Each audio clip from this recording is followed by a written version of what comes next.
Well, hello, it's yours truly, Corey P. Dunlap, a world-class motivational speaker, live on location here giving you another exciting motivational message according to the 17 points of personal achievement by Mr. Napoleon Hill, the author of Think and Grow Rich. I've dissected these 17 points and I'm giving it to you in a 5-minute condensed version as to what I think he was meaning or hinting to in his book so that we can better our serve per se, better our path, better our shot, and you know what? And aim for a few birdies. How about that? Well, we've gone through 1 through 9. We're at number 10. That's right. We're at number 10. That means we got 7 more to go. Stay with us. We're going to complete this journey. So number 10 says this right here. Accurate thinking. Just think about that for a minute. Accurate thinking. I call it AT. Accurate thinking. So what's the opposite? Inaccurate thinking. So inaccurate thinking leads to inaccurate words, which lead to inaccurate actions, will lead to an inaccurate result. But if you get accurate thinking, so how do you get accurate thinking? Great question. It's all about who's teaching you, what you're learning, and what you're receiving.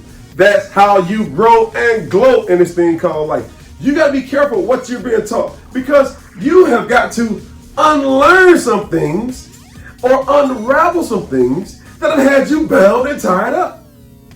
And when you learn to unravel some things and unlearn some things that were taught wrong by the wrong teachers, that's right, you've heard the expression, birds of a feather flock together. If you're around the wrong birds, they're teaching you the wrong things.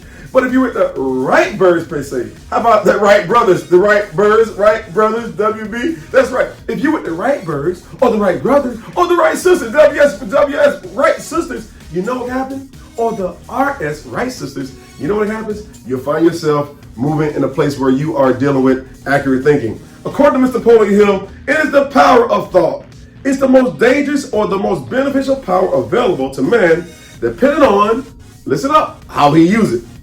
So the power of thought can either be the most strongest or the most weakest or the most dangerous or the most beneficial, according to Mr. Napoleon Hill. But it's how you use it. Do you know out here in the world, the same person can use the same energy to go out here and go to school, get a job, apply for the job, get the job, work on the job, earn a good living, be a good upstanding citizen.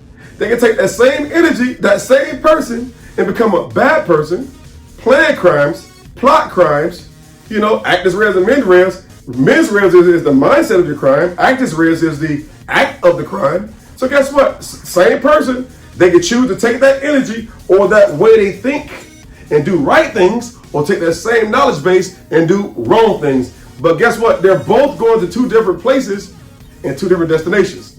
One might be going to college, nice size dormitory. One might be going to prison, same type dormitory, but guess what? It has bars on it. You want to be like an eagle. You want to have freedom to fly where you want to go based on accurate thinking. See, accurate thinking yields to accurate knowledge. Accurate knowledge will prepare us to do positive and accurate things. And we do the right thing, we get the right results, hang around the right people, because again, birds of a feather, ladies and gentlemen, do flock together. Eagles fly with eagles, chickens peck with chickens. Who are your closest friends? That's where you're headed. So he says this right here, be accurate. But in order to be accurate, you got to be correct, on point and precise. So to be accurate, be correct, be on point, and be precise. You're going to be accurate, you got to be correct. You took a test, guess what? Multiple choice. There's only one answer. There's one that looked like the right answer. There are 2 that are absolutely the wrong answer. You got to be correct. It says on point. You got to be on point. You never get a second chance to make a first impression. You are, who we thought you were before you even opened your mouth. Before people hear you, they see you coming. And then be precise. Make sure every part of who you are are your T's are crossed and all your I's are dotted. You're on point, you're precise, you're correct, and guess what? You are accurate. We're talking about accurate thinking by Mr. Napoleon Hill. 17 points of personal achievement. That's right, we're on number 10. This is yours truly, Corey P. Dunlap. Remember this, ladies and gentlemen, the eagle only lands just to take off. Let him go. Take care.